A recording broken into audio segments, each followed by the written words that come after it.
हज़रात अदब और एहतराम के साथ बैठे। जहाँ नात से इश्क़ रसूल दिलों में पैदा होता है, वहीं हमारी अक़ीदे की इस्लाह और हमारी नामाए अमाल की ज़ंबील अगर बावज़न होती है, हमारे तमाम तर बिखरे हुए मसाइल अगर संभरते हैं तो तकरीर के ज़रिए ही संभरते हैं। हमें कैसी ज़िंदगी गुजारनी है, कैसी ज़िंदगी के लम्हात तय करने हैं, कैसे ज़िंदगी का कौन सा ऐसा सलीका है जिस पर, कौन सा ऐसा तरीक़ा है जिस पर चलने के बाद हम दुनिया के अंदर मुअज़्ज़ज़ हो जाएंगे। ये खुतबा इकराम बताते हैं। खुतबा इकराम की जमात का वो अजीम तरीन पैकर आपकी मोहब्बतों के हवाले है। हज़रत अल्लामा हनीफुल क़ादरी साहब क़िबला बरकाती के पैकर में आप अदब और एहतराम के साथ बैठ जाएं और बिल्कुल शोर शराबा ना करें। बस एक मरतबे और नारों से इस्तकबाल कर लें। नारे तकबीर, सब बुलंद आवाज में बोले नारे तकबीर, नारे रिसालत, फैज़ाने गौसे आज़म, अज़मते अहले बैत कॉन्फ्रेंस, मसलके आला हज़रत हज़रत अल्लामा हनीफुल क़ादरी साहब क़िबला बरकाती। नारे तकबीर, नारे रिसालत।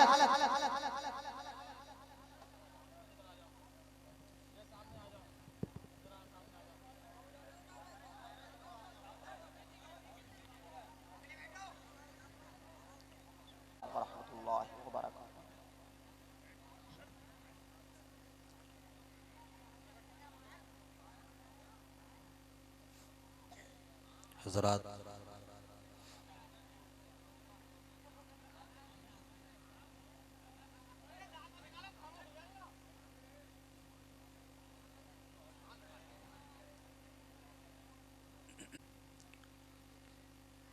अगर मैं आपसे एक सवाल करूं कि मुझे बताइए, जब से जलसा शुरू हुआ है और अब तक आप में से किसी एक को भी अहले बैते अतहार से मुताल्लिक़ कुछ याद हुआ है?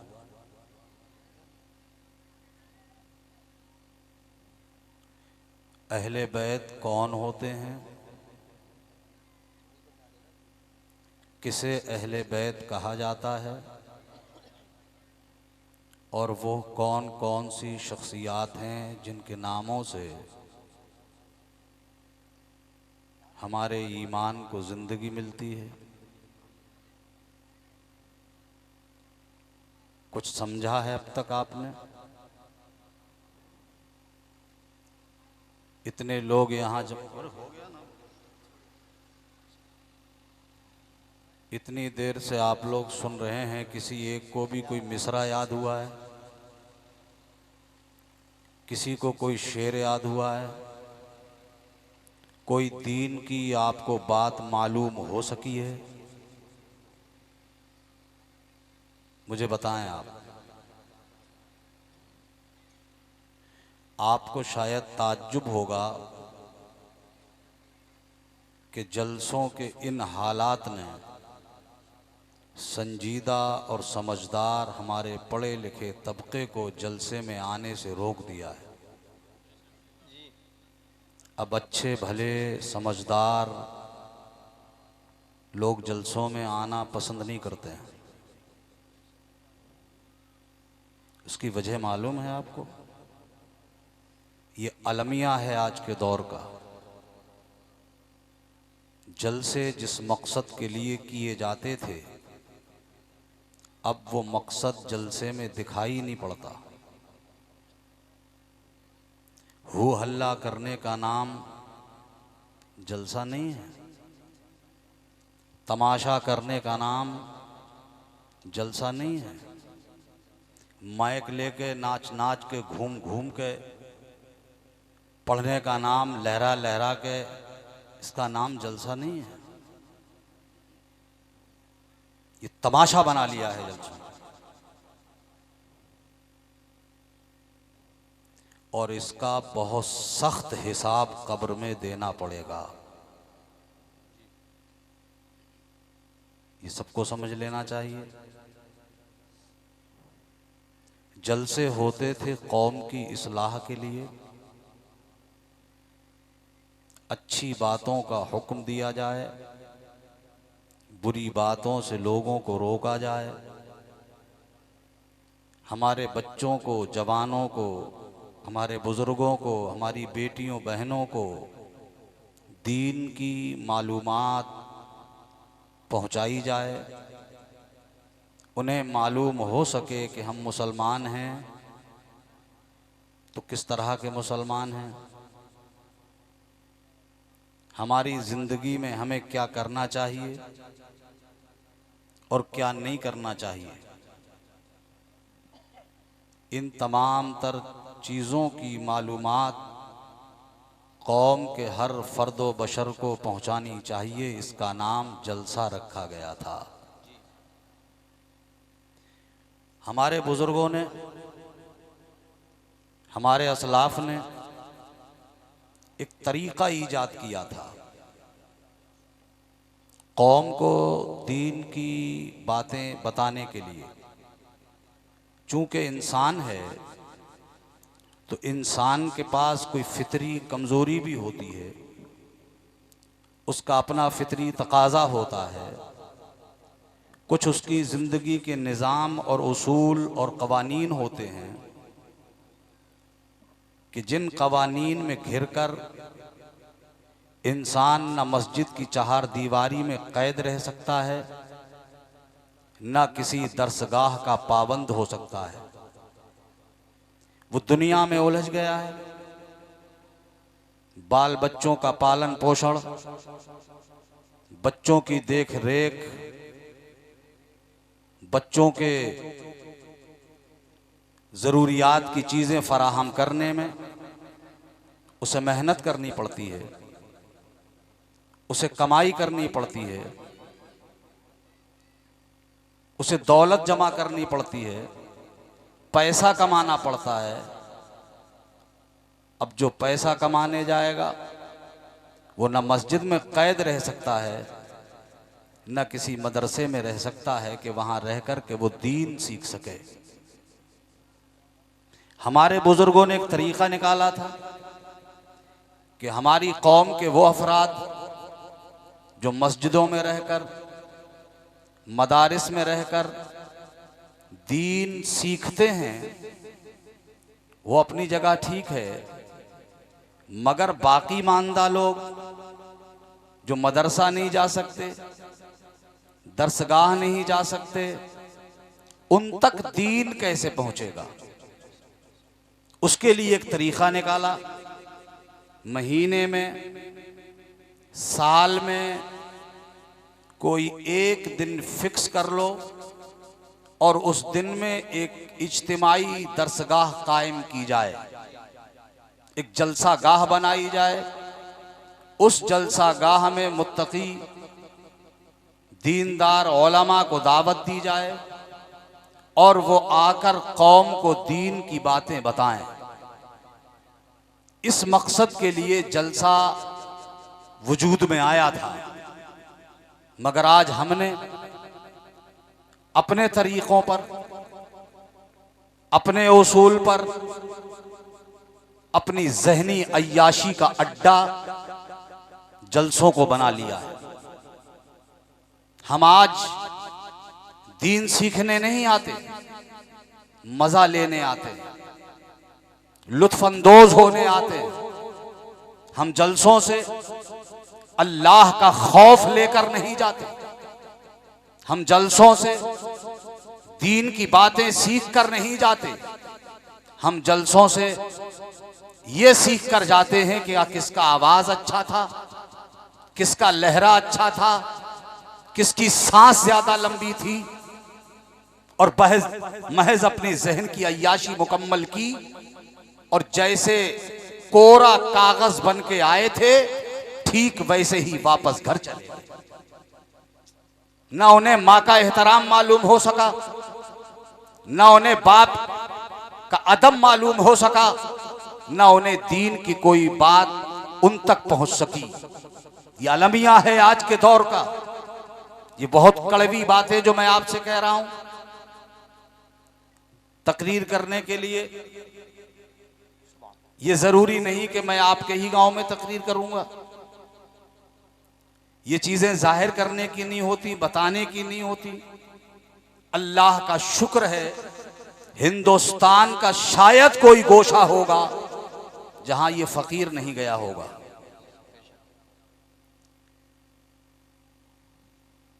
बहुत मौके मिलते हैं हमें खिताब करने के लिए, तकरीर करने के लिए।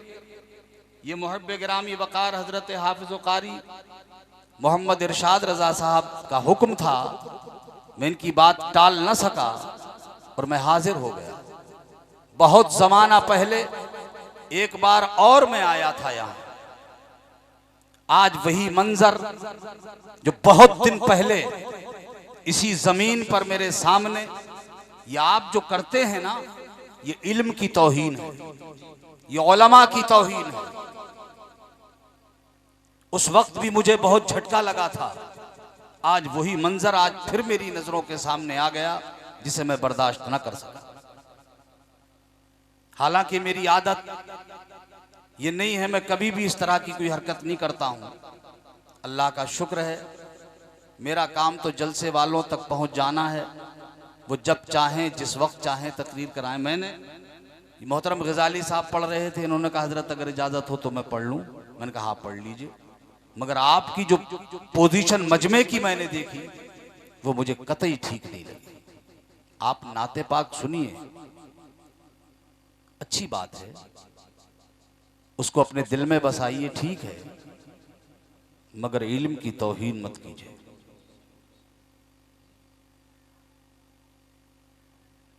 आपने इमाम हुसैन की याद में जलसा सजाया है, आपने करबला वालों का जिक्र सुनने के लिए जलसा सजाया है।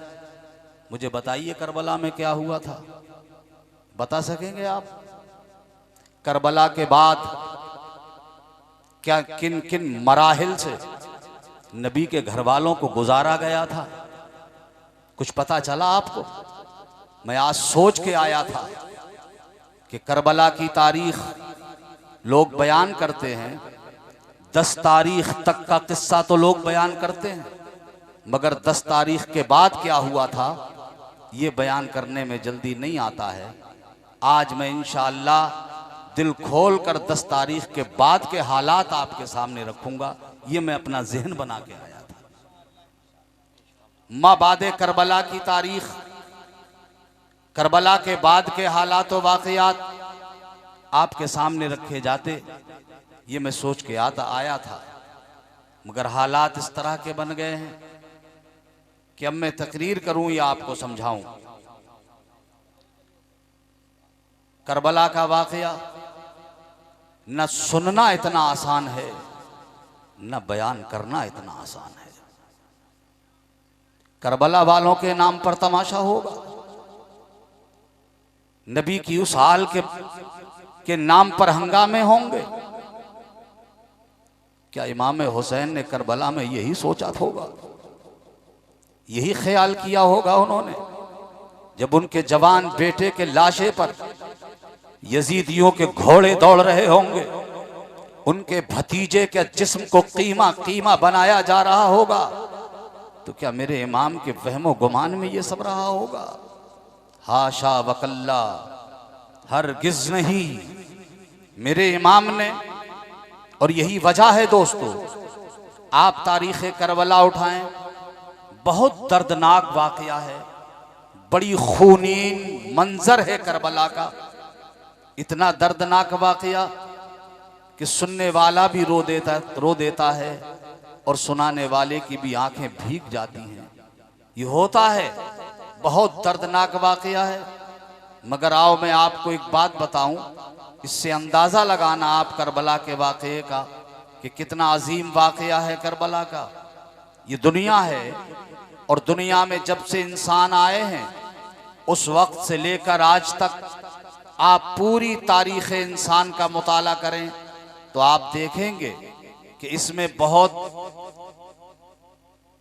बड़े बड़े वाक़यात रूनुमा हुए, बड़े बड़े खूनीन मंजर दुनिया ने देखे, दिल दहला देने वाली वारदातें इस ज़मीन पे होती रही, मगर दुनिया उन वाक़यात को भुलाती चली गई। कोई वाक़या कितना ही दर्दनाक पेश आया, मगर जैसे ही कुछ ज़माना गुजरा, लोगों के दिमाग से वो वाक़या निकल गया, लोग उसे भूलते चले गए। जैसे जैसे ज़माना आगे बढ़ता रहा, लोग उन बातों को फरामोश करते चले गए, भूलते चले गए। यानी जमाने का बोझ उन पे दबीज पर्दे डालता रहा। अगर कोई वाकया तारीखी अहमियत का था तो या तो वो किताबों की जीनत बन के रह गया और लाइब्रेरियों में नजर आता है। कोई हम में से एक आध शख्स किताब उठाता है, पढ़ता है, तब कहीं जाके उसे वो वाकया समझ आता है, फिर किताब बंद करता है और वो वाकया फिर किताब में दब के रह जाता है, दुनिया उसे भूल जाती है। ऐसे हजारों वाकयात हुए हैं। करबला से ज्यादा दर्दनाक वाकयात इस जमीन पे हुए हैं, मगर जमाना भूल गया। ताज्जुब होगा आपको, एक मुल्क होता था जिसे दुनिया अंदलुस कहती थी, स्पेन के नाम से जाना जाता था मुल्क। 1000 साल तक मुसलमान उस मुल्क पर हुकूमत करते रहे। 1000 साल तक इस्लाम का परचम लहराया जाता रहा। अजानों से वो वादी गूंजती रही, अल्लाह के बंदों के सजदों से वो जमीन आबाद रही। 1000 साल तक अल्लाह के नाम लेवा बंदे उस सरजमीन पे दनदनाते फिरते रहे। हैरत की बात है, आज भी पूरी दुनिया में सबसे बड़ी मस्जिद अगर कहीं है तो वो अंदलुस में है। उस मस्जिद का नाम है मस्जिद कर्तबा। सब दुनिया की सबसे बड़ी मस्जिद है वो, मगर आज उसमें एक भी सजदा करने वाला कोई नहीं, वहां अजान पढ़ने वाला कोई नहीं, एक कलमा पढ़ने वाला कोई नहीं। पूरी जमीन कलमा पढ़ने वालों से खाली कर ली गई है। आज पूरे मुल्क में जाके तलाश करो, शायद कहीं कोई कलमा पढ़ने वाला मिल जाए, शायद कोई अल्लाह का नाम लेने वाला मिल जाए। मुसलमानों के वजूद से उस जमीन को खाली कर लिया गया है। जानते हो, 1000 साल हुकूमत करने वाली कौम जब सिमटना शुरू हुई, इतनी सिमटी कि एक शहर हुआ करता था गरनाता, वो एक सूबे की हैसियत रखता था। पूरा एक शहर भी था और एक सूबा भी था, वो एक पूरा प्रदेश था। जैसे हमारे मुल्क में दिल्ली एक शहर भी है और पूरा एक प्रदेश भी है, ऐसे ही गरनाता एक शहर भी था और पूरा एक प्रदेश था। बस मुसलमानों की हुकूमत गरनाता तक सिमट के रह गई और मुसलमानों का आखिरी ताजदार, आखिरी बादशाह जो तारीख ने रिकॉर्ड करके दिया है हमें, उसका नाम था अबू अब्दुल्ला। ये आखिरी बादशाह था मुसलमानों का।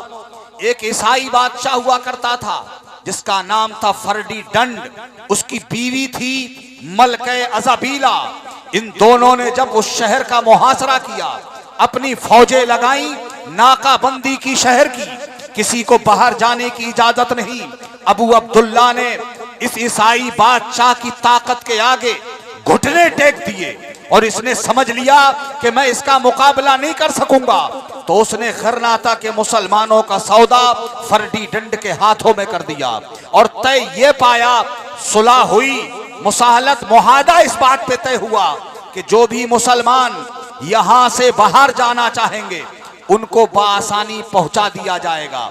7 समंदर पार अगर वो किसी इस्लामी मुल्क में बसने का इरादा रखते हैं तो उनकी माल और इज्जत की हिफाजत के साथ समंदरी रास्ते के लिए सवारियां मुहैया की जाएंगी, कश्तियां दी जाएंगी और बहिफाजत उनको मंजिल तक पहुंचा दिया जाएगा। ये मुआहदा हुआ था, लिखत रूप में तय हुआ था। मगर जानते हो क्या हुआ? अबू अब्दुल्ला ने अपनी कौम का जब सौदा इन ईसाई बादशाह के हाथ पे कर दिया, ईसाई बादशाह की फौजें गरनाता में दनदनाने लगी। अबू अब्दुल्ला गरनाता के एक पहाड़ की चोटी पे खड़ा हुआ, उसने पूरे शहर के मुसलमानों को आवाज दी, सारे मुसलमान मर्द औरत जमा हो गए। अबू अब्दुल्ला अपनी बेकस और बेबस कौम और अपने मुसलमान भाइयों से आंख न मिला सका। उसकी आंखों में आंसू आ गए, चेहरा फेर लिया उसने और एक जुमला कहा, ए मेरी कौम, तेरा मुजरिम तेरे सामने खड़ा है। मैं मुजरिम हूं तुम्हारा, मैंने तुम्हारा सौदा फर्डिनेंड के हाथ में कर दिया है। अब मैं जिंदगी में तुम मेरा चेहरा ना देख सकोगे। वो पहाड़ी की दूसरी साइड में उतर गया। तारीख आज तक खोज रही है, आज तक तलाश कर रही है कि अबू अब्दुल्ला कहां चला गया, मगर दुनिया और तारीख भूल गई उसे। फिर जानते हो क्या हुआ? ये तय पाया गया था बच्चों की हिफाजत की जाएगी, औरतों की हिफाजत की जाएगी, मर्दों को तहफ्फुज दिया जाएगा, माल पे हाथ नहीं डाला जाएगा, किसी की आबरू नहीं लूटी जाएगी। मगर ये मुसलमानों, ये तारीख में रिकॉर्ड है, तय तो ये हुआ था किसी के साथ ज्यादती नहीं होगी, जुल्म नहीं होगा, बर्बरियत नहीं होगी।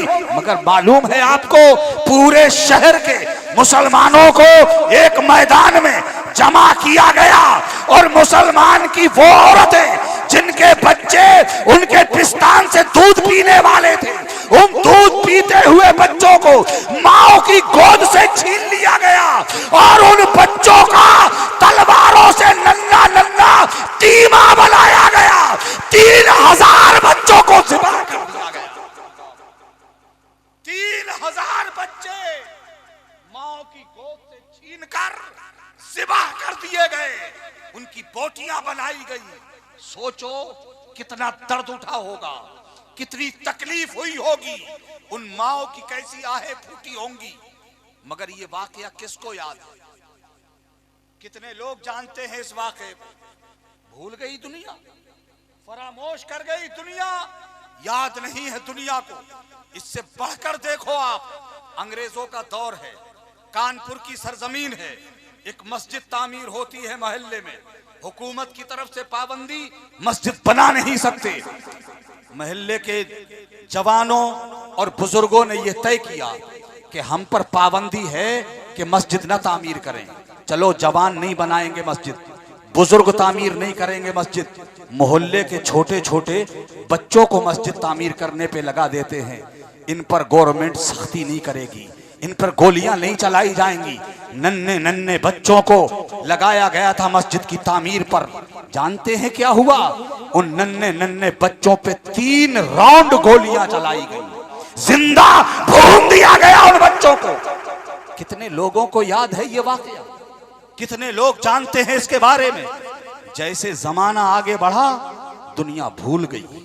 मगर मेरे बुजुर्गों, करबला का जो वाकया आज नहीं हुआ है, साल 2 साल पहले नहीं हुआ है, 10-20 साल पहले नहीं, 100-200 साल पहले नहीं, तकरीबन 1400 साल का लंबा जमाना गुजर गया करबला के वाकये को गुजरे हुए। मगर दुनिया करबला का वाकया नहीं भूल सकी, नहीं भूल सकी दुनिया करबला का वाकया। और तो सारे वाकयात भूल गई दुनिया, करबला का वाकया नहीं भूल सकी। क्यों? क्या वजह है? आज तुम करबला के वाकये को जिंदा और ताबिंदा करने के लिए जमा हुए थे। हम उस करबला की याद से अपने सीनों में अपने ईमान को जिंदगी बख्शेंगे, अपने ईमान को जोश देंगे। मगर दुनिया, अब सुनो, करबला का वाकया दुनिया नहीं भूल सकी, जमाना नहीं भूल सका। आज भी इतना ताजा है करबला का वाकया, ऐसा लगता है कि ये कल की बात हो। आप आज भी तसव्वुर करें तो ऐसा लगेगा आपको कि नहरे फुरात बह रही है, नहरे फुरात के करीब में मेरे इमाम का खेमा लगा हुआ है, हजरत अली असगर गहवारे में प्यासे झूल रहे हैं, सकीना चचा अब्बास से पानी मांग रही है और हजरत अब्बास अपना मशकीजा संभाल कर यजीदियों के परे हटाते हुए नहरे फुरात की तरफ बढ़ते जा रहे हैं। ऐसा लगता है बिल्कुल, इतना ताजा है ये वाकया। क्यों? क्यों है इतना ताजा? क्यों नहीं भूल सकी दुनिया इस वाकये को? जानते हैं आप? सुनो और याद करने की कोशिश करना। वाकयात वजूद में आते हैं, उनकी चंद वजह होती, उनके चंद असबाब होते, कोई ना कोई वजह जरूर होती, कोई ना कोई सबब जरूर होता है। जब कोई वाकया इसलिए हो कि मेरी शख्सियत चमक जाए, अपनी जात को मनवाने के लिए जब कोई वाकया वजूद में आता है तो जैसे जमाना आगे बढ़ता है दुनिया वाकये को भूल जाती है। अगर इख्तिदार की कुर्सी इंसानों की लाशों पर रखकर हुकूमत करने का प्लान होता है और कोई वाकया वजूद में आता है तो जैसे जमाना आगे बढ़ता है दुनिया उस वाकये को भूल जाती है।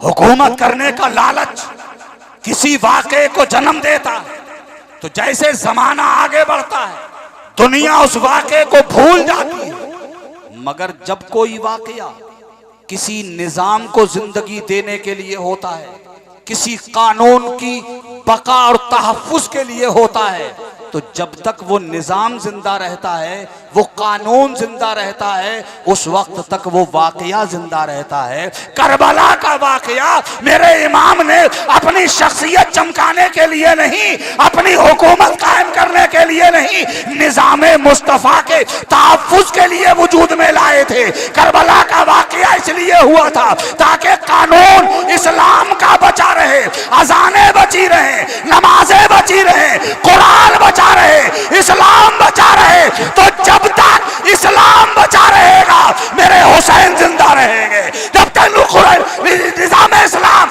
जिंदा रहेगा मेरे हुसैन जिंदा रहेंगे, मस्जिद की अजान जिंदा रहेगी, करबला का वाकया जिंदा रहेगा। नारे तकबीर, नारे रिसालत, अज़मते अहले बैत कॉन्फ्रेंस, मसलके आला हजरत फैजाने गौसे आजम हजरत अल्लामा हनीफुल कादरी साहब क़िबला बरकाती। नारे तकबीर, नारे रिसालत। अच्छा, एक बात और सुने और बहुत ध्यान से सुनना। हमारे नबी से पहले इस दुनिया में लाखों अंबिया इकराम जलवागर हुए, बहुत सारे अंबिया और रसूल आए, उन पर अल्लाह ने किताबें भी उतारी, उन पर सहीफे भी उतारे, अल्लाह ने उनको शरीयत भी दी। वो अपने जमाने के लोगों के लिए अल्लाह की किताब लेकर आए, शरीयत का कानून लेकर आए, मगर उनकी कौम ने अल्लाह की वो उतारी हुई किताब चंद दिनों में बदल डाली, उसमें तब्दीली कर दी, उसमें तहरीफ कर डाली, अपनी मर्जी के मुताबिक उसमें रद्दो बदल किया, शरीयत बदल दी, कानून शरीयत बदल डाला। पिछली उम्मतों में ये होता रहा, उन पे किताबें आसमानी उतरती रहीं। अल्लाह की किताब थी वो भी, जो पहले नबी पे नाजिल हुआ वो भी अल्लाह का कलाम था। हमारे नबी पे कुरान नाजिल हुआ, ये भी अल्लाह का कलाम है। मगर पिछली उम्मतों में जिन अंबिया किराम पे किताबें उतारी गईं, जो सहीफे नाजिल किए गए, उनमें तब्दीली कर दी गई, उनमें बदलाव कर दिया गया, उनमें चेंजिंग कर दी गई, कानून शरीयत भी बदल दिया गया। मगर मेरे नबी के लिए जो शरीयत आई, मेरे नबी जो कानून शरीयत लेके आए, जो कुरान लेकर आए, न वो कुरान बदला जा सका है, न वो शरीयत बदली जा सकी। 1400 साल का लंबा जमाना गुजर गया, हमारे कुरान का एक हर्फ नहीं बदला, एक जेर नहीं बदला, एक जबर नहीं बदला, एक नुक्ता नहीं बदला, कोई शरीयत का कानून नहीं बदला। जो मेरे मुस्तफा लेकर आए थे ठीक आज भी वही है, मगर पिछली उम्मतों में बदल दिया जाता था। आखिर ऐसा क्यों था? पिछली उम्मतों में क्यों बदल दिया जाता था और उम्मत मोहम्मदिया में क्यों नहीं बदला गया? तो मुर्सलिया वालों, दिल थाम के सुनो, इसलिए पिछली उम्मतों में बदल दिया जाता था कि पिछली उम्मतों में कोई हुसैन नहीं था। नारे तकबीर, नारे रिसालत। पिछली उम्मतों में कोई हुसैन नहीं था और मेरे नबी की उम्मत में हुसैन मौजूद है। नारे तकबीर, नारे रिसालत, अज़मते अहले बैत कॉन्फ्रेंस, मसलके आला हजरत फैजाने गौसे आजम, फैजाने गौसे आजम। बात समझ रहे हो मेरी आप? मैं जो बोल रहा हूं वो समझ रहे हैं आप? पिछली उम्मतों में कोई हुसैन नहीं था, मगर इस उम्मत में हुसैन मौजूद है। इसलिए जब कुरान बदलने की बात होगी, शरीयत बदलने की बात होगी, तो हर दौर में मेरा हुसैन नए अंदाज में आएगा।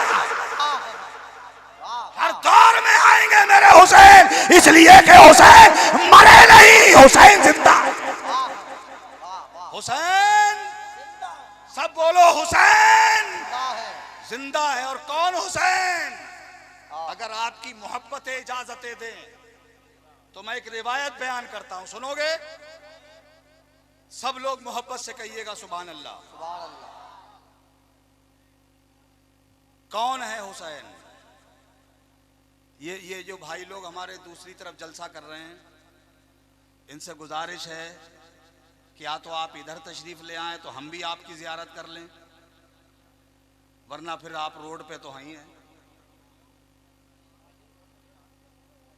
और आजकल हम लोग हैं ही कहां? दुनिया ले आई हमें वहीं जहां हमें पहुंचने की उम्मीद थी। वही रोड, सड़क छाप बना दिया है हमें, और हमारी आंखें फिर भी नहीं खुल रही हैं। कब खुलेंगी हमारी आंखें? आप में बहुत सारे उम्रदराज लोग बैठे होंगे, मैं उनसे पूछना चाहता हूं, आपने अपनी पूरी जिंदगी में, पूरी लाइफ में, बताओ कभी इतना खतरनाक दौर देखा था? नहीं देखा ना? आज देख रहे हो। अब सोचो मेरे तुम्हारे बच्चों के लिए कितना खतरनाक दौर और आने वाला है। इस बात पे नजर है आपकी? इस बात को सोचा है कभी? इसके बारे में गौर किया है कभी? मियां मेरी तुम्हारी तो जैसी भी कटी कट गई, मगर आने वाला दौर हमारे बच्चों के लिए बहुत मुश्किल भरा दौर है। अगर आप चाहते हो कि हमारे बच्चे सर उठा के जिएं, दुनिया की आंखों में आंखें डाल के जीने का हौसला उन्हें मिल जाए, अगर आप चाहते हो हमारी नस्लें वकार की जिंदगी जिए, शान की जिंदगी जिए, अजमत की जिंदगी जिए, इज्जत की जिंदगी जिए, तो उसके लिए हमें कुछ करना पड़ेगा। उसके लिए हमें तैयारी करनी पड़ेगी। हमें उसके लिए एक लाहे अमल तैयार करना पड़ेगा और अपनी बिगड़ी हुई आदतें छोड़नी पड़ेंगी। हमें अपनी चाल बदलनी पड़ेगी ताकि दुनिया हमें देख के ये ना कह सके कि इनकी वही चाल बेढंगी जो पहले थी वो अब भी है। ये ना कह सके दुनिया। हमें बदलना पड़ेगा अपने आप को। और बदलेंगे कैसे? आज हमारा पूरा मुआशरा अनपढ़ है, हमारा पूरा मुआशरा जाहिल है। आज हमारा पूरा मुआशरा अक्सर हम लोगों में अंगूठा छाप है। बोलो है या नहीं है? अक्सरियत हमारे यहाँ अंगूठा छाप है या नहीं है? ना। कितने परसेंट लोग हैं हमारे यहाँ पढ़े लिखे? कितने लोग हैं हमारे यहाँ तालीम याफ्ता? कितने लोगों को शिक्षा मिली हुई है? कितने लोग एजुकेशन से आरास्ता हैं? परसेंटेज देखा है कभी आपने? 4% भी नहीं है आप पढ़े लिखे। यह गवर्नमेंट ऑफ इंडिया की सर्वे की रिपोर्ट बोल रही है, हिंदुस्तान में आदिवासियों से ज्यादा बदतर बुरी हालत है हमारी एजुकेशन के मैदान में और आर्थिक मैदान में। दोनों जगह पिछड़े हुए हैं हम। हमने तो बस एक ही दिमाग में बिठा लिया है कि अल्लाह ने मुझे 4 बेटे दिए हैं, अब मेरे बेटे जवान हो गए, अब मेरा बेटा दिल्ली जाएगा, मुंबई जाएगा, जयपुर जाएगा, अब वो कमा के लाएंगे मेरे बेटे, अब मैं गांव में मोछों पे ताव दिया करूंगा, अब मैं ऐश की जिंदगी गुजारूंगा, मैं चैन की जिंदगी गुजारूंगा। ये गलत फहमी पाल ली है आज हमने।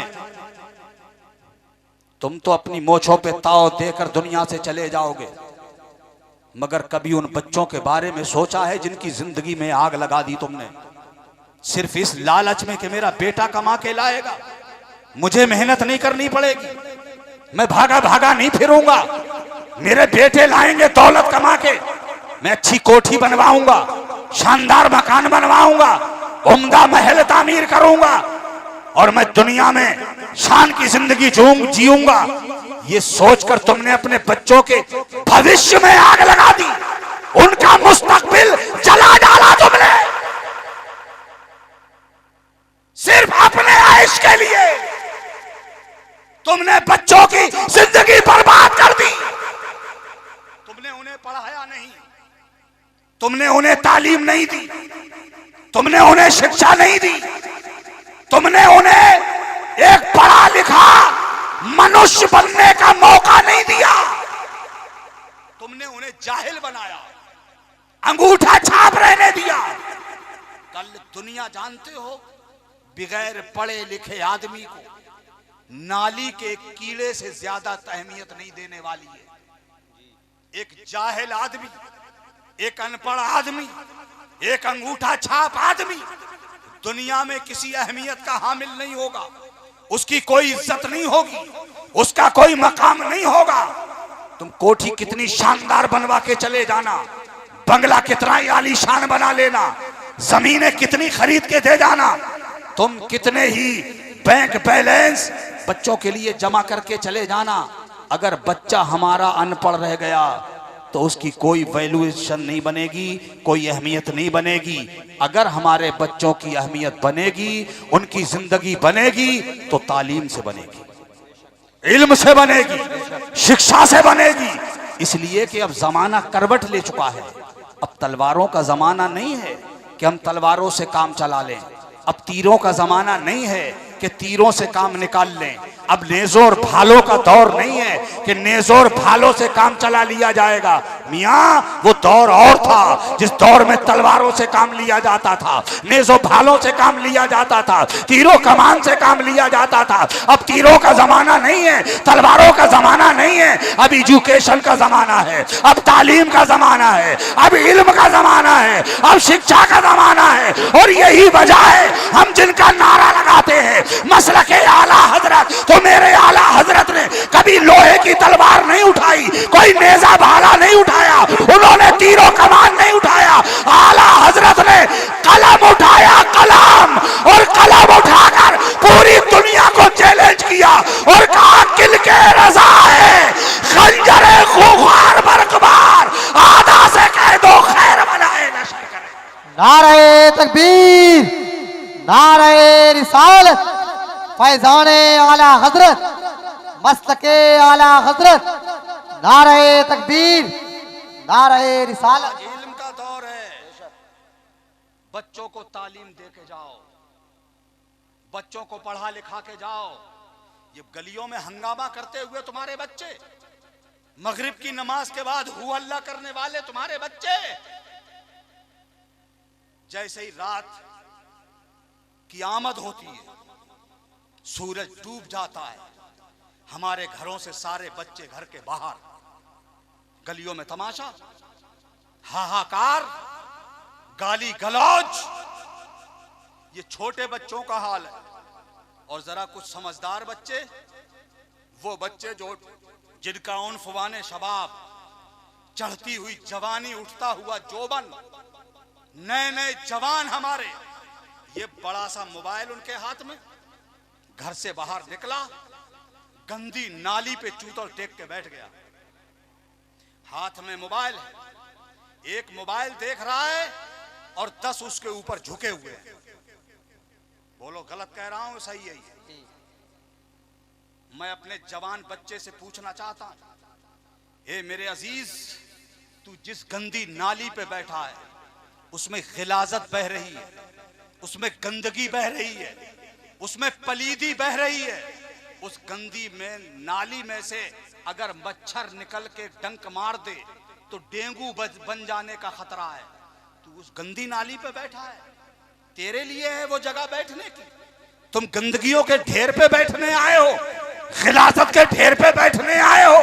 नहीं नहीं खुदारा नहीं, तुम गंदगियों की जगह बैठने नहीं आए, तुम खिलाफत की जगह बैठने नहीं आए, तुम नापाकी की जगह बैठने नहीं आए। अरे तुम कलमा पढ़ने वाले मुसलमान हो, तुम्हारे नबी ने तुम्हें बैठने के लिए गंदी नालियां नहीं दी है, तुम्हारे मुस्तफा ने तुम्हारे बैठने के लिए अल्लाह का पाक घर मस्जिद अता फरमाया है। नारे तकबीर, नारे रिसालत। वो है तुम्हारे लिए जहां तुम हफ्ते भर में भी झांकना पसंद नहीं करते हो, वो जगह है तुम्हारे लिए। ये तो लड़कों का हाल है। आज हमारे घरों में लड़कियों के पास मोबाइल है। बहुत कड़वी बात कह रहा हूं, बुरी लगे तो माफ कर देना, और लगे तो लगती रहे, क्या कर लेंगे आप मेरा? बात कहना चाहिए सही। एक बात बताओ, आप बहुत समझदार लोग बैठे हो, मेरी बेटी के पास मोबाइल की क्या जरूरत है? बताओ। बात करने के लिए मैं मौजूद हूं, मेरा बेटा मौजूद है, घर में दूसरे और लोग मौजूद हैं, मेरी बेटी की को क्या जरूरत है मोबाइल की? वो कौन सा बिजनेस कर रही है, कौन सा कारोबार कर रही है वो, जिसका काम बगैर मोबाइल के नहीं चलेगा? मोबाइल पे बात कर रही है जवान बेटी, और बाप बेगैरत बना हुआ टुक टुक देख रहा है। जवान बहन बात कर रही है फोन पे पता नहीं किससे, और भाई बेशरम टोक तक नहीं रहा है कि तू कौन होती है बात करने वाली, लाओ बात हम करेंगे। ये बदतर हालत है। इसकी वजह यह है कि हमारी नजर दुनिया पे नहीं है। हम दुनिया के हथकंडों और दुनिया की चालबाजियों से हम अभी अवगत नहीं हुए हैं, हमने पहचाना नहीं है। जानते हो, बाज़ाब्ता तौर पे प्लानिंग है, फेसबुक और व्हाट्सएप के जरिए मुसलमान जवान बेटियों को के लिए आकर्षक नौजवान छोड़े गए हैं, ताकि उनको अपने जंजाल में फंसाकर मुसलमानों की इज्जत की गैरत का जनाजा निकाल सके। अल्लाह, ये बहुत कड़वी बात कह रहा हूं मैं। ये आज के हालात हैं, और हम इतने बेहिस हैं कि हमें होश तक नहीं है। हम फख्र करते हैं हमारी बेटी के पास मोबाइल है। नहीं भाई, ये मोबाइल उस वक्त तक मोबाइल है जब तक ये तुम्हारे हाथ में है। तुम्हारे बेटे के हाथ में है तो मोबाइल, और जब ये तुम्हारी बेटी के पास पहुंच गया तो ये मोबाइल नहीं, शैतान बन जाता है। कभी कभी इतना वहशतनाक शैतान बनता है कि ये तुम्हारी इज्जत का जनाजा निकालने के लिए तैयार हो जाता है। तुम चीखते चिल्लाते फिरते हो, तुम्हारी कोई सुनने वाला नहीं होता है। इसलिए इस शैतान से अपनी बेटियों को दूर रखो। मैं जानता हूं हर भाई को अपनी बहन से मोहब्बत होती है, हर बाप को अपनी बेटी से मोहब्बत होती है। बाप ये चाहता है कि मैं सीना चीर कर अपनी बेटी को अपना दिल निकाल के दे दूं। मेरी बेटी तो मेरे जिगर का टुकड़ा है, हर बाप ये चाहता है। तो मैं कहना चाहता हूं, अगर तुम्हें अपनी बेटियों से मोहब्बत है, ए भाइयों, अगर तुम्हें अपनी बहनों से मोहब्बत है तो इनके हाथों से मोबाइल छीन लो और इनके हाथों में तिलावत करने के लिए कुरान दे दो और नमाज पढ़ने के लिए मुसल्ला दे दो। नारे तकबीर, नारे रिसालत। फैजाने गौसे आजम अजमत अहले बैत कॉन्फ्रेंस मसलके आला हजरत। इन्हें नमाज पढ़ने की तरगीब दो, इनसे कुरान की तिलावत करवाओ। मैं अब इसको यहीं रोकता हूं, वरना बहुत कुछ कहने के लिए है। मैं ये मेरे अंदर का दर्द समझ लीजिए आप, कि जो मैं कहने पर आपके सामने मजबूर हूं। और यही नहीं, पूरे भारत के मुसलमानों की ऐसी ही पोजीशन है। अगर यही हमारी बेढंगी चाल बाकी रही तो आने वाला दौर और खतरनाक आ रहा है। इसलिए अभी से तैयारी करो, और उसके लिए बेहतर तैयारी है कि अपने बच्चों को तालीम याफ्ता बनाओ, अपने बच्चों को पढ़ाओ, इल्म से आरास्ता करो, शिक्षित बनाओ, पढ़ा लिखा बनाओ। और पढ़े लिखे आदमी की सोच अनपढ़ आदमी के मकाम के सरे मुबारक की एक ऐसी बात आपके सामने रखूं जो शायद आज तक आपके कानों ने सुनी ना हो और आपका ईमान भी ताजा हो जाए। सुभान अल्लाह, सब कहो सुभान अल्लाह। सुभान अल्लाह। अजीज़ान गिरामी, हजरत इमाम हुसैन अला जद्दही वालैहि सलातो व सलाम, बचपना है आपका, नन्ही सी उम्र है आपकी, बड़े अजीम शान है आप। और आपके बड़े भाई हजरत इमाम हसन मुज्तबा रदी अल्लाह ताला अन्हु, उनका भी बचपना है, दोनों भाई का बचपना है। हुजूर तशरीफ फरमा है, हजरत इमाम हसन नाना जान की बारगाह में मौजूद खेल रहे हैं। अचानक एक आराबी सहाबी आए। आराबी उन्हें कहते हैं जो देहात में रहा करते थे, उन असहाब को आराबी कहा जाता है। एक आराबी सहाबी आए, हुजूर के दरबार में हाजिर हुए। उनकी गोद में एक हिरनी का बच्चा था। लाए वो हजरत इमाम हसन मुज्तबा ने। जब वो हिरनी का बच्चा आराबी की गोद में देखा तो आप सब समझते हो कि इस तरह के जानवरों के बच्चे बच्चों को कितने महबूब लगते हैं, कितने उनको लुभाते हैं। हजरत इमाम हसन मुज्तबा बहुत इश्तियाक से, बड़ी मोहब्बत से वो हिरनी के बच्चे की तरफ देख रहे हैं। मेरे आका करीम ने अपने बच्चे की रग़बत देखी, वो सहाबी भी समझ गए। हुजूर से अर्ज किया, मेरे आका मैं जंगल गया था, ये हिरनी का बच्चा मुझे मिल गया, मैं सरकार पकड़ के ले आया हूँ, आपकी खिदमत में पेश करता हूँ, हुजूर इसे कबूल फरमा लीजिए, इसे तोहफा समझ के कबूल कर लीजिए। मेरे सरकार ने वो हिरनी का बच्चा लिया और हजरत इमाम हसन मुज्तबा को दिया। फरमाया, बेटा हसन, इस बच्चे को लो, इसकी परवरिश भी करना, देखभाल भी करना, और ये तुम्हारी दिल बंदगी का सामान भी होगा, और इसकी परवरिश भी ठीक से करना, तुम्हारे दिल बहलाने का सामान भी हो जाएगा, और इसकी देख रेख भी ठीक से करना। हजरत इमाम हसन मुज्तबा ने जब वो बच्चा देखा तो खुश हो गए, गोद में उठाया और दौड़ के अपनी माँ के पास पहुँच गए। वहाँ हजरत इमाम हुसैन मौजूद थे, बचपना था हजरत इमाम हुसैन का। देखा भाई की गोद में हिरनी का बच्चा है, मचल के बोले, अरे भाईजान ये बच्चा कहाँ से लाए? अरे भाईजान ये तो बहुत अच्छी चीज है, कहाँ से लाए? हजरत इमाम हसन मुज्तबा ने फरमाया, भाई हुसैन नाना जान के पास से लाया हूँ, मुझे नाना जान ने दिया है। हजरत इमाम हुसैन ने दौड़ लगाई, सीधे हुजूर के पास आए। आते ही बोले हुजूर से, नाना जान मुझे भी चाहिए। क्या चाहिए बेटा? का जो भाई को दिया है मैं भी लूंगा। सुभान अल्लाह, बोलो यार सुभान अल्लाह। जो भाईजान को दिया है मुझे भी चाहिए। मेरे सरकार फरमाते, बेटा हुसैन, वो आराबी साहबी एक ही बच्चा लाया था, वो मैंने हसन को दे दिया, उसी से तुम भी खेलो, हसन भी खेलें, दोनों उससे दिल बहलाओ। हजरत इमाम हुसैन बोले, ना मैं तो अलग लूंगा, मुझे अलग चाहिए। सरकार ने बहुत समझाया, मेरे लाल वो एक ही बच्चा लाया था, वो मैंने हसन को दे दिया, अब दूसरा बच्चा नहीं है, कहाँ से दिया जाए आपको? हजरत इमाम हुसैन ने देखा कि अब बात बनेगी नहीं। और आप लोग सब समझते हो कि जब बच्चे किसी चीज की जिद करते हैं और वो ये महसूस कर लें कि अब हमारा काम चलेगा नहीं, तो उनके पास एक बहुत मजबूत हथियार है कि जिस हथियार के आगे माँ बाप को अपने हथियार डालने पड़ते हैं।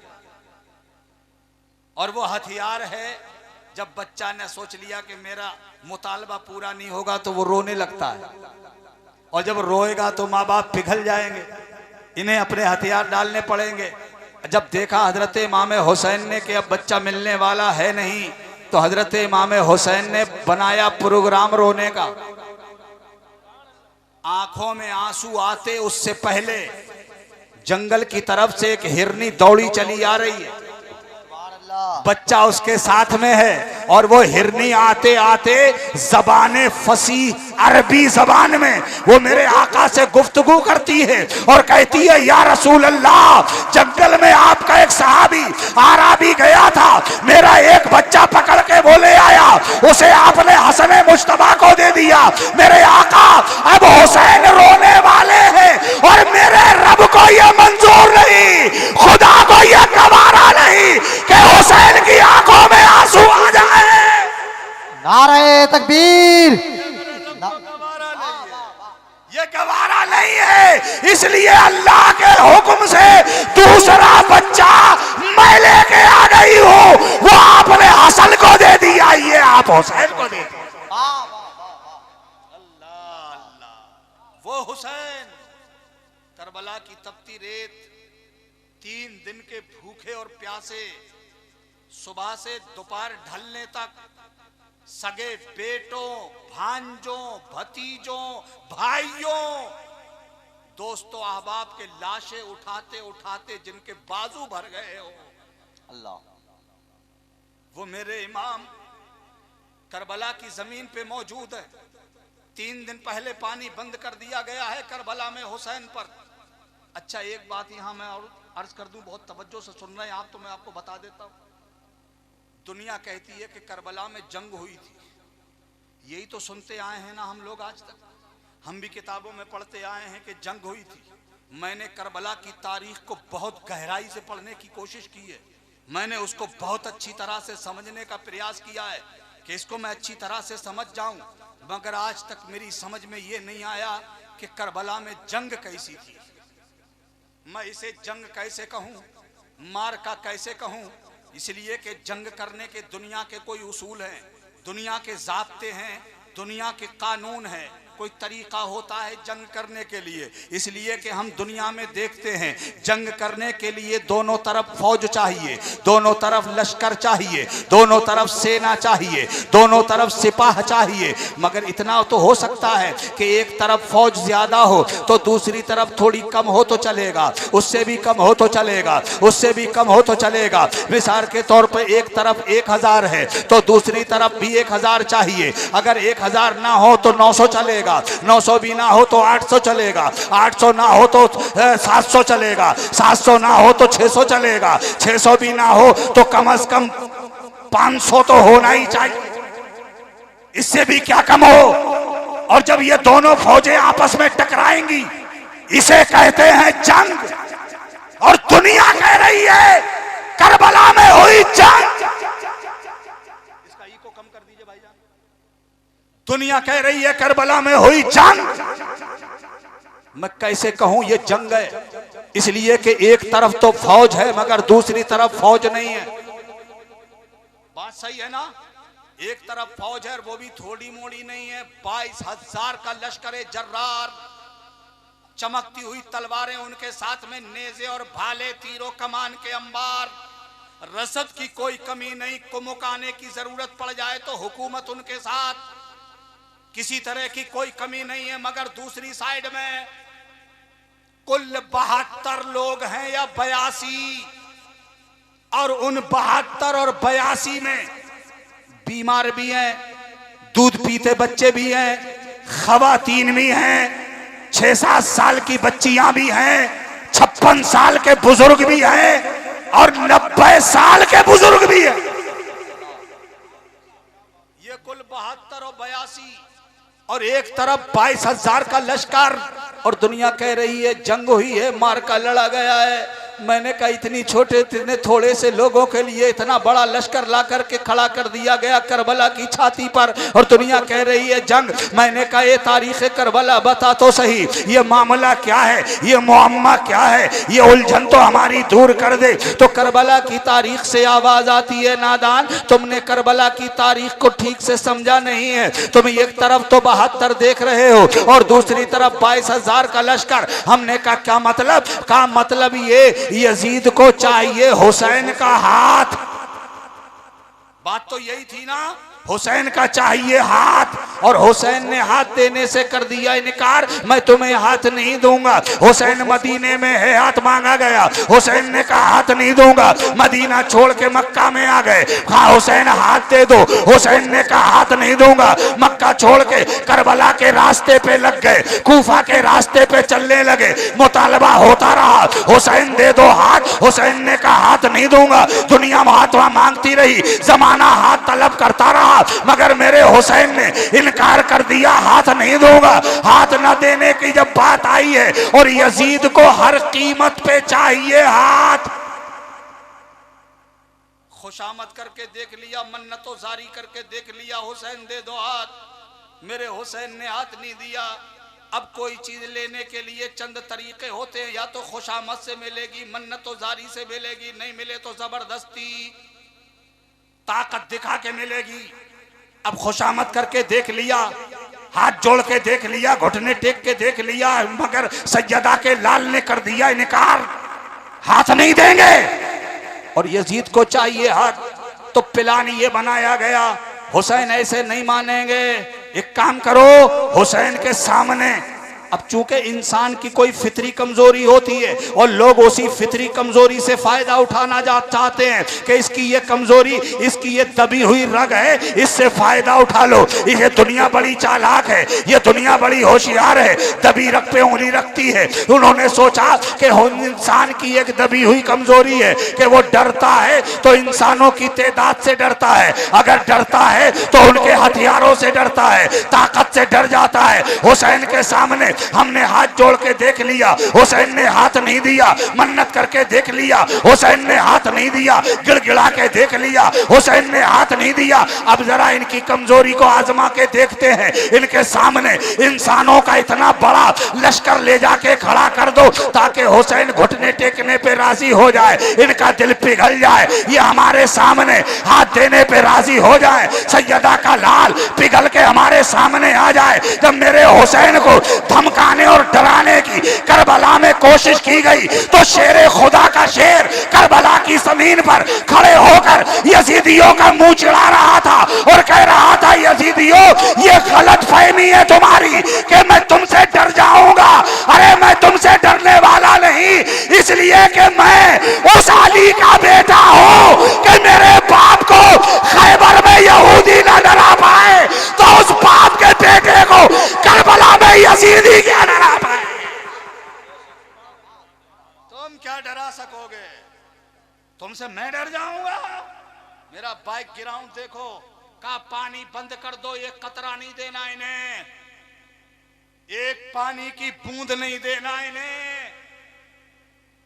वो नहरे फुरात जिसमें हजारों टन अरबों मन पानी बहता रहा, जिसमें नसरानी पीते रहे, यहूदी पीते रहे, काफिर पीते रहे, जिंदीक पीते रहे, जिसमें जानवर पीते रहे, कुत्ते और सुअर तक पीते रहे, मगर उस नहर का एक पानी का कतरा भी मेरे इमाम के किसी बच्चे को भी नहीं मिल सका। नहीं दिया जालिमों ने, पानी बंद कर दिया है। हिंदुस्तान में कुछ किताब लिखने वाले लोग दरीदा दहन है, किताब लिख डालते हैं और कहते हैं कि ये हुसैन की बदकिस्मती थी कि उन्हें पानी की एक बूंद नहीं मिल सकी। हमने कहा गलत कहता है जालिम, ये मेरे हुसैन की बदकिस्मती नहीं, नहरे फुरात में बहने वाले पानी की बदबख्ती थी। उसकी बदबख्ती थी कि करबला वाले दिन मेरे इमाम ने उस नहरे फुरात के पानी को अपने होठों से नहीं लगाया, अपने लबों से टच नहीं किया। अगर मेरा इमाम उस दिन पर नहरे फुरात के पानी पे अपने लबाए मुबारक रख देते तो उस पानी की आज पूरी दुनिया में वही इज्जत होती जो आज आबे ज़मज़म की होती है। और बात रह गई पानी की, आवाज दें तो खुल्द से कौसर निकल पड़े। बात सच्ची हो तो कहो सुभान अल्लाह। आवाज दें तो खुल्द से कौसर निकल पड़े। नहरे फुरात खैमे के अंदर निकल पड़े।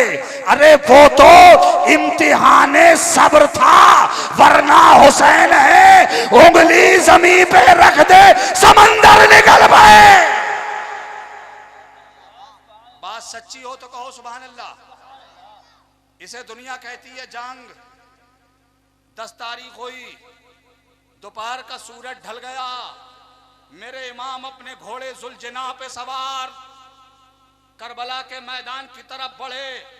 वो बाप जिसके बेटों के लाशें उसकी नजरों के सामने तड़पे हो, वो चचा जिसके भतीजे खा के खून में तड़प गए हो, वो भाई जिसके भाइयों के बाजू काट डाले गए हो, वो आका आपके गुलामों के लाशों के ढेर लगे हो, घोड़े पे सवार है, 56 साल की उम्र है मेरे इमाम की, चले करबला के मैदान की तरफ। तीरों की बाढ़ आई, नेज़ों के परे आए, मेरे इमाम के बदन को छलती छल्ली करते रहे, पूरा बदन छल्ली हो गया और जख्मों से कतरा कतरा एक एक खून का बहता रहा। करबला की जालिम रेत मेरे इमाम के लहू को चूसती रही, यहां तक कि आखिरी खून का कतरा भी बह गया। आंखों के नीचे अंधेरा आया, घोड़े पे न ठहर सके मेरे इमाम, नीचे तशरीफ लाए, सजदे में सर रखा है, जालिम खंजर लिए खड़ा है, तलवारें लहराई जा रही हैं, सजदे में सर है मेरे इमाम का।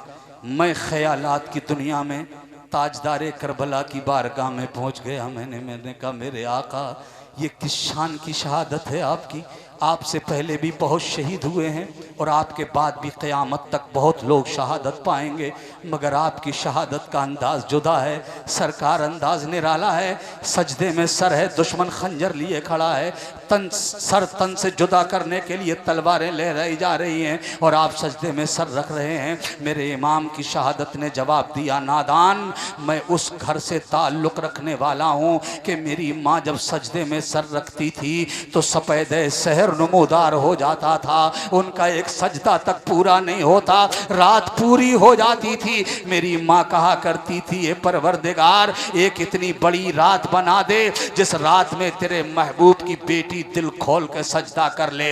आज मैं करबला में अपना ये आखिरी सजदा अदा करके अपनी माँ फातिमा की रूहे पाक को आवाज दे रहा हूँ, ए मेरी माँ, देख तेरा बेटा आज तेरे अधूरे सजदे को करबला में पूरा कर रहा है। मैं अपनी माँ के सजदे की तकमील कर रहा हूँ। सच कहा था किसी कहने वाले ने, सजदे औरों ने किए, तेरा नया अंदाज है, तूने वो सजदा किया जिस पर खुदा को नाज है। हो सके तो लाइए दोनों जहां मीजान में, मैंने एक सजदा जमीने करबला से ले लिया। सजदे ही में मेरे इमाम का सरे मुबारक तन से जुदा कर दिया गया और जैसे ही सरे अनवर मेरे इमाम का तन से जुदा किया गया, गौर से सुनो, अल्लामा अबू इसहाक इस्फराइनी रहमतुल्लाह ताला अलैह जैसे उलमाए सियर बयान फरमाते हैं, किताबों में लिखते हैं कि पूरी दुनिया में अंधेरा छा गया। इतनी सख्त तारीकी जमाने में छाई कि लोग दिन में आसमान में तारे देख सकते थे। इतना सख्त घटा टोप अंधेरा। अल्लामा मोइनुद्दीन काशफी रहमतुल्लाह ताला अलैह अपनी किताब रौज़तुश्शोहदा शरीफ में नकल फरमाते हैं कि शहादत इमाम हुसैन के बाद आसमान सुर्ख हो गया और आसमान से खून की बारिश हुई, खून की बूंदें गिरी और जो बूंद किसी बर्तन पे गिर जाती थी तो वो बर्तन टुकड़े टुकड़े हो जाता था। यहां तक के आसमान 6 महीने तक लाल रहा। कितने दिन तक? 6 महीने तक लाल रहा। फिर ये सुर्खी धीरे धीरे धीरे धीरे छटने लगी और सिमटते सिमटते सिमटते सिमटते आज तक 24 घंटे में 2 बार हमें नजर आती है, एक सूरज डूबते वक्त और दूसरी सूरज निकलते वक्त।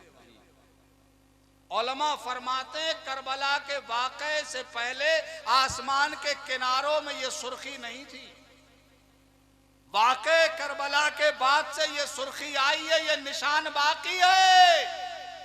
मेरे रब ने आसमान के किनारों में ये लाली इसलिए बाकी रखी है ताकि दुनिया वाले मेरे प्यारे हुसैन को भूल ना पाए। उनकी याद ताजा करने के लिए, इसीलिए सरकार आला हजरत कहा करते थे, निशानों का निशान मिटता नहीं, मिटते मिटते नाम हो ही जाएगा, मिटते मिटते नाम हो ही जाएगा। अंधेरा छा गया। सुनो, बैठ के बहुत गौर से सुनो। मैं सिर्फ एक बात बता के रुखसत होता हूं। मेरी तुम्हारी हयात बाकी है, जिंदगी बाकी है, तो किसी जागते हुए वक्त में करबला के बाद के हालात व वाकयात तफसील के साथ अगर सुनना हो तो उसके लिए बहुत इत्मीनान चाहिए, लंबा वक्त चाहिए। मैं आपकी ख्वाहिशात का एहतराम करता हूँ। आपको अपने अजीज़ शोरा से भी बहुत सारे कलाम सुनने हैं, आप खूब पूरी रात सुनिएगा। मगर ये आखिरी बात मेरी सुनो। सर काट लिया मेरे हुसैन का, और जितने भी शोहदा इकराम इमाम हुसैन के साथ शहीद हुए थे उन सब के सर काट लिए गए। और वो सर काट के फिर उन सरों का हुआ क्या? जो कूफा से ख़ानदान मेरे हुसैन से लड़ने आए थे, उन ख़ानदानों में शहीदों के सरों को बांटा गया, तकसीम किया गया। किसी ख़ानदान के हिस्से में 2 सर आए, किसी के हिस्से में 3, किसी के 4, किसी के 1। और जिस ख़ानदान के हिस्से में जिस शहीद का सर आता था वो अपने बल्लम पे, अपने नेज़े पे उस सर को टांग लेता था। ये लश्कर 10 तारीख का वाक़या करबला गुजारने के बाद मेरे इमाम के जो मस्तूरात, जो ख़वातीन मोहतरम, जो इज़्ज़त माब ख़वातीन, मेरे रसूल की शहज़ादियाँ, मेरे प्यारे आका की बेटियाँ जो घर में रह गई थी, हज़रत आबिद बीमार, हज़रत सैयद सज्जाद, हज़रत इमाम ज़ैनुल आबिदीन रज़ी अल्लाह ताला अन्हु, जो इतने सख्त बीमार थे कि आपको अपने पैरों पे ठीक से खड़ा भी नहीं हुआ जा रहा था। खड़े होते थे तो पैर कपकपाते थे, इतने शिद्दत का बुखार था हज़रत इमाम ज़ैनुल आबिदीन को। बस वो एक मर्द बाकी रह गए थे, बाकी ख़वातीन थी। मेरे रसूल के शहज़ादे हज़रत इमाम हुसैन की सगी बेटी हज़रत सैयदा सुकैना भी थी। उनका नाम सुकैना था, मगर लोगों ने उसे मशहूर कर दिया है सकीना के नाम से, तो मैं भी सकीना ही अर्ज़ कर देता हूँ आपकी आसानी के लिए। हज़रत सकीना एक 6-7 साल की बच्ची थी। उन जालिमों ने उन खैमों को लूट लिया जिसमें मस्तूरात हरम थी। बाद किताबों में लिखा है कि शहजादी रसूल के सरों से दुपट्टों को खींच लिया गया। हज़रत सकीना रज़ी अल्लाह ताला अन्हा के चेहरे मुबारक पे तमाचे मारे गए, थप्पड़ मारे गए, उनकी बालियां खींच ली गईं, दुपट्टे शहजादियों के सरों से उतार लिए गए। ये वो नामूस रिसालत की मुक़द्दस बेटियां हैं, ये वो रसूलुल्लाह के घर की बेटियां हैं जिनकी इजाज़त के बगैर इनके घर में जिब्रील जैसा फरिश्ता भी नहीं आता था। ये वो मेरे रसूल की घर की बेटियां हैं, जिब्रील जैसा फरिश्ता भी इनकी इजाज़त के बगैर इनके घर में एंट्री नहीं करता था।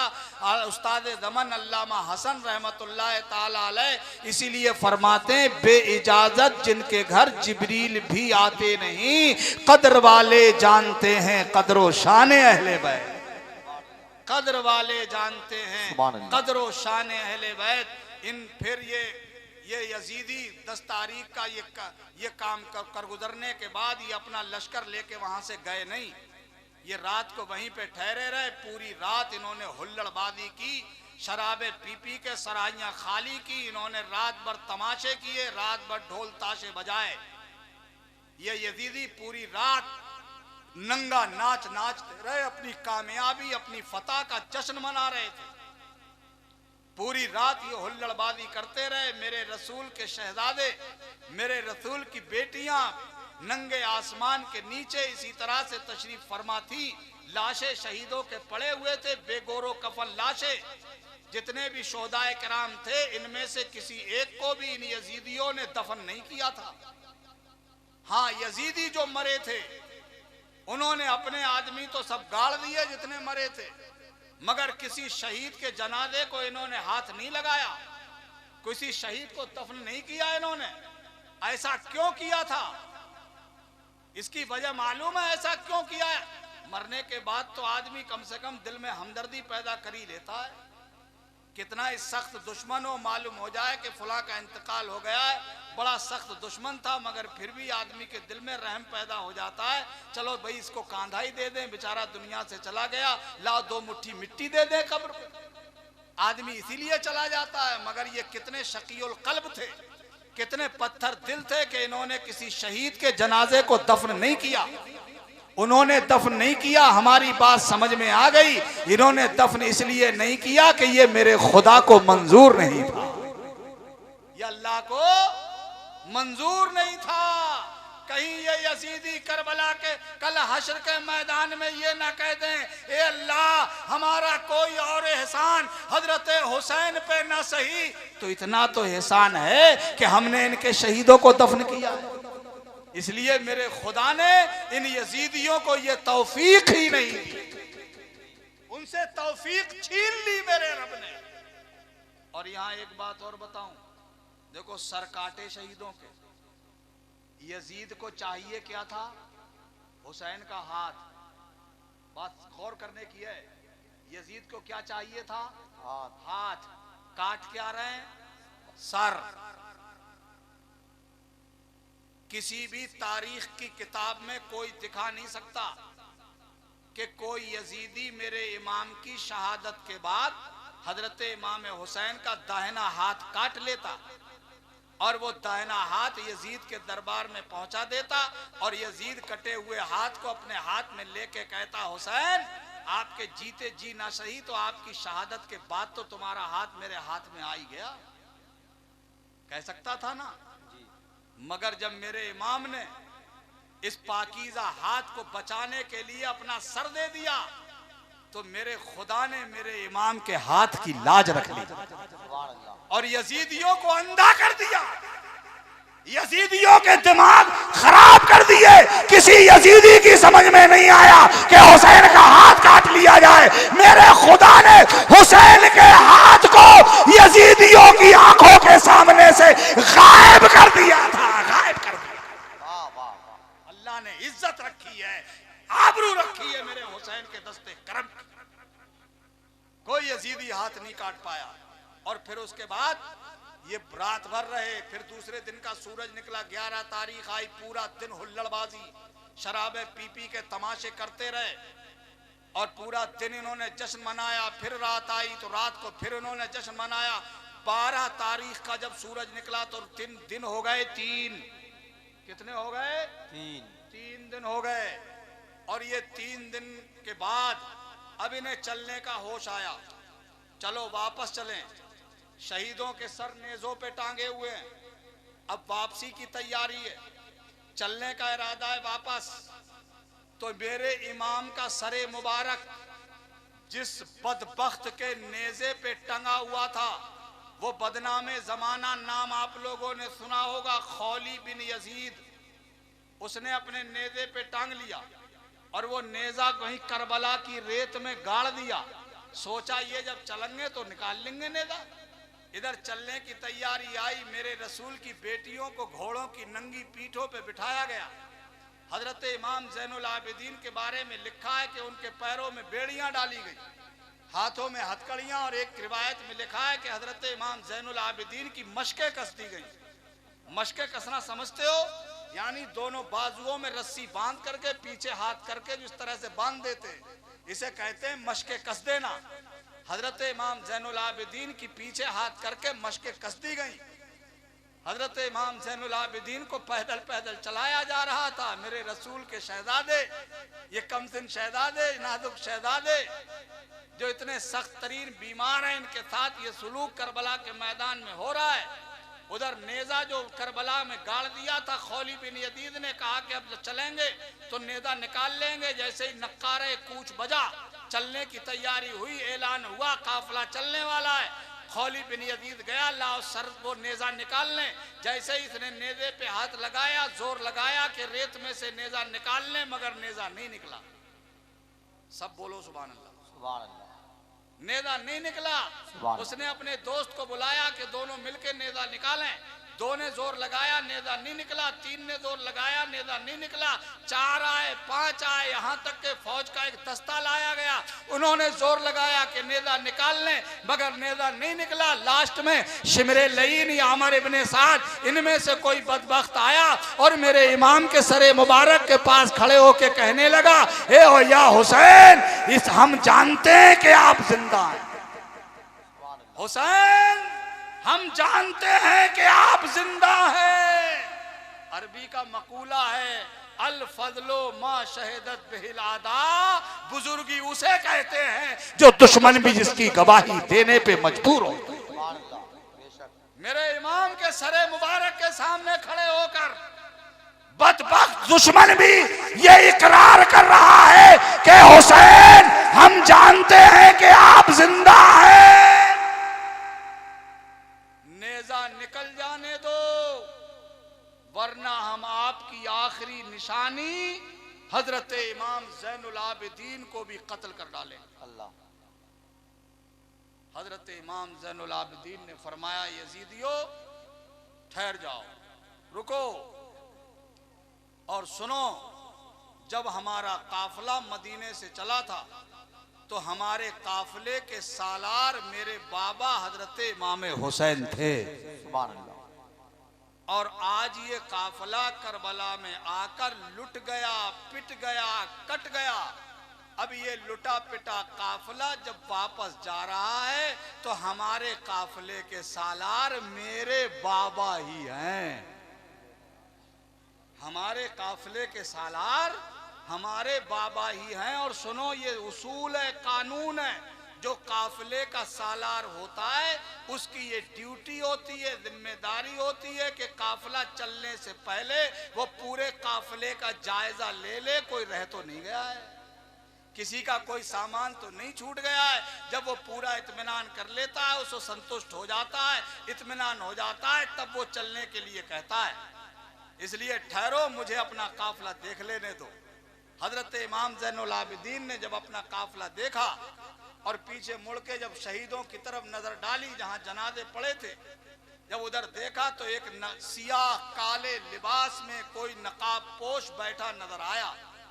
हजरत इमाम ज़ैनुल आबिदीन धीरे धीरे कदम उठाते हुए शहीदों के लाशों की तरफ बढ़े। देखा एक खातून मोहतरम है जिनका चेहरा इतना नूरानी है कि उनके चेहरे के नूर से ऐसा लग रहा था कि जमीन से लेके आसमान तक नूर ही नूर हो।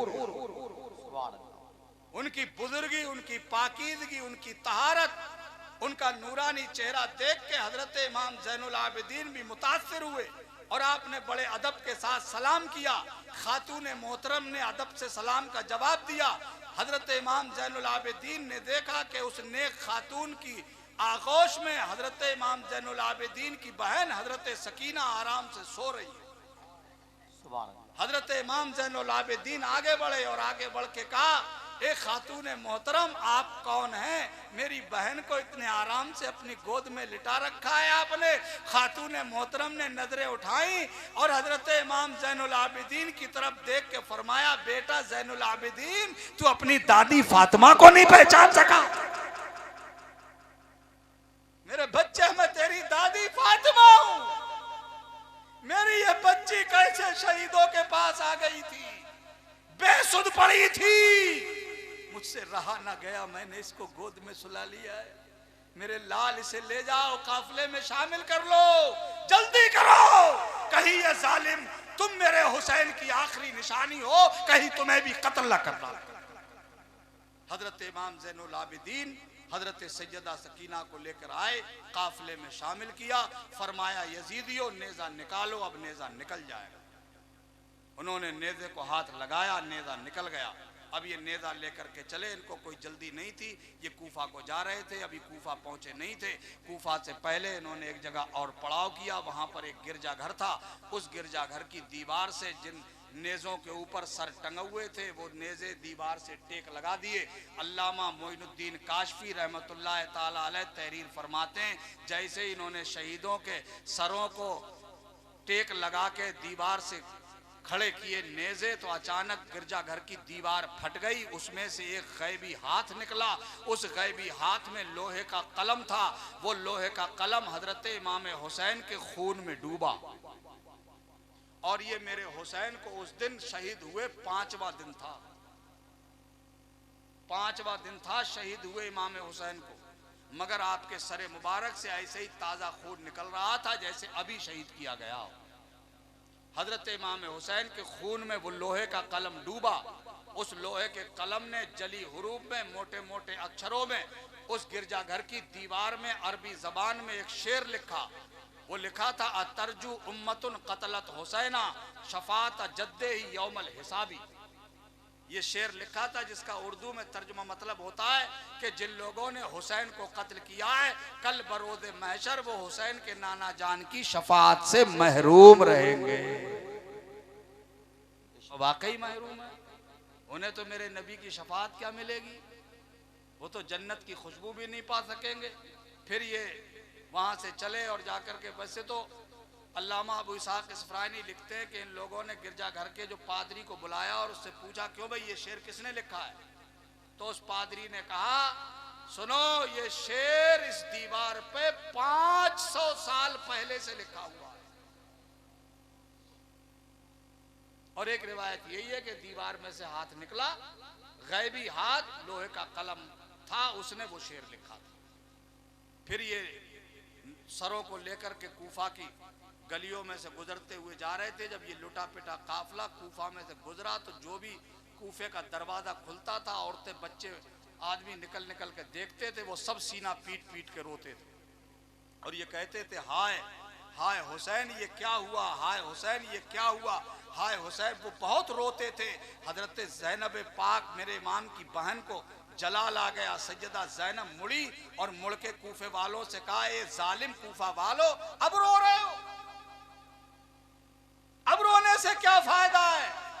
अरे तुम्ही ने मेरे भाई को मेहमान बना के बुलाया और तुमने मेरे भाई के साथ खूब मेजबानी का हक अदा किया है, अब रो रहे हो। मेरी बद्दुआ है तुम्हारे लिए कि तुम कयामत तक ऐसे ही रोते रहोगे। आज भी वो लोग रो रहे हैं और अपने मुंह पे तमाचे मार मार के रो रहे हैं। ऐसे काम नहीं चल रहा है तो अपनी छुरियों से अपना खून निकाल निकाल के रो रहे हैं, सीने पीट पीट के रो रहे हैं और वो रोते रहेंगे इसलिए कि ये बद्दुआ है हजरत इमाम हुसैन की सगी बहन हजरत ज़ैनब पाक। फिर ये काफिला लेकर इब्ने ज़ियाद जो गवर्नर हाउस में कुर्सी पे बैठा था, गुरूर का पुतला, उसके सामने पेश किया गया। मेरे हुसैन के सर को एक तश्त में रख करके उसके सामने दिया गया। उसने ऐसे सरे इमाम हुसैन को ऐसे उठाना चाहा तो जालिम मेरे हुसैन का सरे पाक उठा ना पाया, घबरा के इसने अपनी रान पे रख लिया। अल्लामा अबू इसहाक इसफरानी फरमाते हैं जैसे ही इसने अपनी रान पे रखा एक खून का कतरा मेरे हुसैन के सरे मुबारक से निकला, इसकी रान के ऊपर गिरा तो कपड़े में सुराख करता हुआ, इसकी रान में सुराख बनाता हुआ, नीचे तख्त में सुराख करता हुआ जमीन में जाके गायब हो गया। और जब जो इसकी रान में सुराख हुआ था वो ऐसा कैंसर बना था कि उसमें मुश्क और अंबर के इत्र के बड़े बड़े रुई के फाय भिगो भिगो के उस सुराख में बांधता था, मगर उसमें इतनी सड़ांध गंदगी और उसमें इतनी बदबू आती थी कि कोई भी इसके करीब नहीं बैठता था। सब इससे नफरत करते थे, घिन करते थे। इसी जिल्लत और रुसवाई के साथ ये दुनिया से गया और जहन्नम में चला गया। जितने भी मेरे इमाम की मुखालफत में दुश्मनी में करबला में आए थे, कोई ऐसा भी एक भी ऐसा नहीं बचा था जो इस दुनिया में जिसने सजा ना पाई हो। आखिरत में तो उन्हें वो सजा जो मिलनी है वो तो मिलेगी जी, वरना दुनिया में भी वो जलील और रुसवा हुए हैं और बड़ी बड़ी भयानक जिल्लतें उठाई हैं। वक्त होता तो मैं आपको बताता, बस इन्हीं जुमलों पर मैं अपनी बात खत्म किए देता हूँ। ये बड़ी दर्दनाक कहानी है, ये मेरे तुम्हारे लिए सबक है। क्या है? सबक है। अब मुझे एक बात बताओ, बहुत संजीदगी से, बहुत आराम से एक बात बताना। जब करबला में सारे हुसैनी शहीद हो गए थे और रात को जब काफिला लूट पीट करके ये जालिम यजीदी अपने खैमों में अपनी जश्न का नंगा नाच नाच रहे थे, तो मेरे नबी के घर वाले क्या कर रहे थे? इमाम हुसैन के घर के लोग क्या कर रहे थे? उन्होंने रात भर अल्लाह की इबादत की थी बेशक। और हम लोग क्या कर रहे हैं? उनका नाम लेके हम लोग क्या कर रहे हैं? हमारा तुम्हारा क्या काम है? वो वहां पर ढोल बजा बजा करके अपनी कामयाबी का नंगा नाच नाच रहे थे यजीदी। आज हम भी वही कर रहे हैं। अपने अपने सीने पे हाथ रख के देखो, मुझे बताओ, किसी का बाप मर जाए, क्या अपने बाप के जनाजे पे कोई ढोल बजवा सकता है? कोई अपने भाई के जनाजे पे ढोल बजवा सकता है? मुझे बताओ, किसी का अजीज दुनिया से चला जाए, क्या उसके जनाजे पे ढोल बजवा सकता है? हरगिज वो कभी गवारा नहीं करेगा, हरगिज उसे बर्दाश्त नहीं किया जाएगा। तो फिर ढोल बजाने के लिए मेरे इमाम का ही नाम मिला है। करबला वाले शहीद ही मिले हैं हमें कि हम उनके नाम पर ये गंदगी करें? नहीं नहीं, उनकी याद ताज़ा करो, उनके नाम की सबीलें आबाद करो, उनके नाम से लंगर करो, उनके नाम से दीनी इदारे कायम करो, उनके नाम से मस्जिदों को आबाद करो।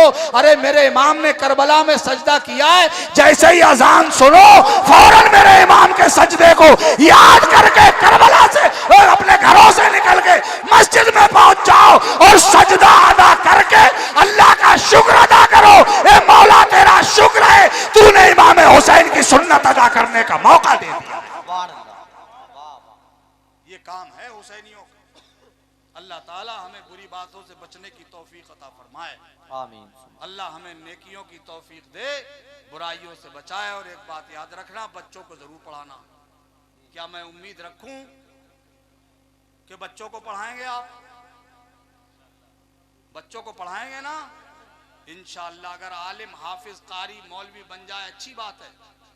अब सब तो नहीं बन सकेंगे आलिम, हाफिज, कारी, मौलवी। अगर सबके सब यही बन जाएंगे, सब मौलाना हो जाएंगे, सब हाफिज हो जाएंगे, सब कारी हो जाएंगे, तो डॉक्टर कहाँ से आएंगे?